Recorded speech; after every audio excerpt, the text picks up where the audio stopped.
De dwarpshuizen in Wierum en Moarre had subsidies gekregen van de gemeente. De twee gebouwen werden al een skoft in gebruik. En daarom zijn sommige onderdelen echt om vervanging daar. Nou, waar wij subsidie voor vregen hebben is dus voor het vervangen van het platte dak. Het platte dak dat is in 1980 is dat omgebracht.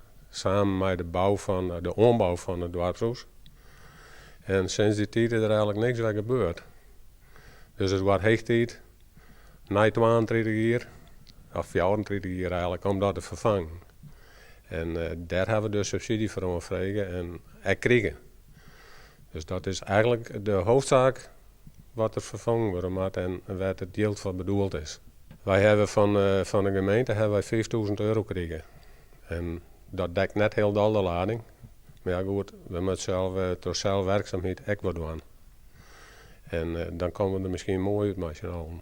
Er zijn meer fondsen die we ondersteunen hebben. En het is net alleen het platte dak wat vervangen worden moet. We hebben boven op een zolder van de grote zaal hebben we de twee kwastjes staan die ook afbrutsen worden moeten. Want die steunen op houten pijlen die wij ook net zo bord meer vertrouwen. Dus we willen graag dat die ook eruit gaan. Helemaal geen functie meer. Vroeger zien die natuurlijk als verwarming en als kachels hier in deze zaal. Doet het nog een squallen weer.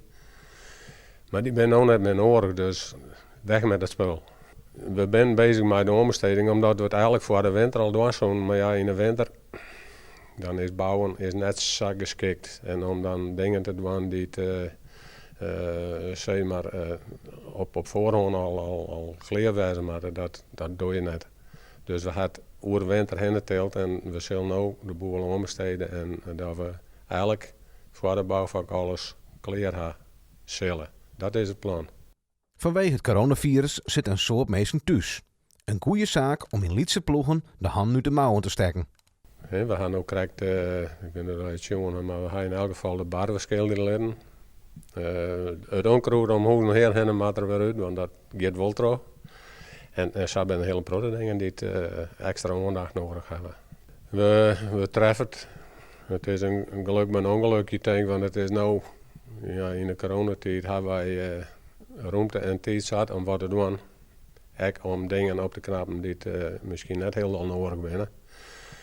Maar dus we hadden tijd zat om nou wat op te pakken. Door het coronavirus zullen de dwarpshuizen ook omzet missen.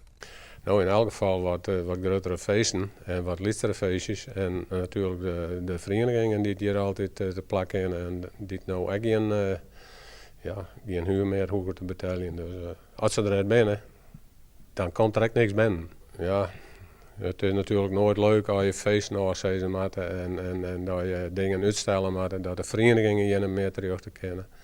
Maar om nou te zeggen dat we in zo'n wetter komen, dat denk ik dat het in Wierum net zo uitpakt.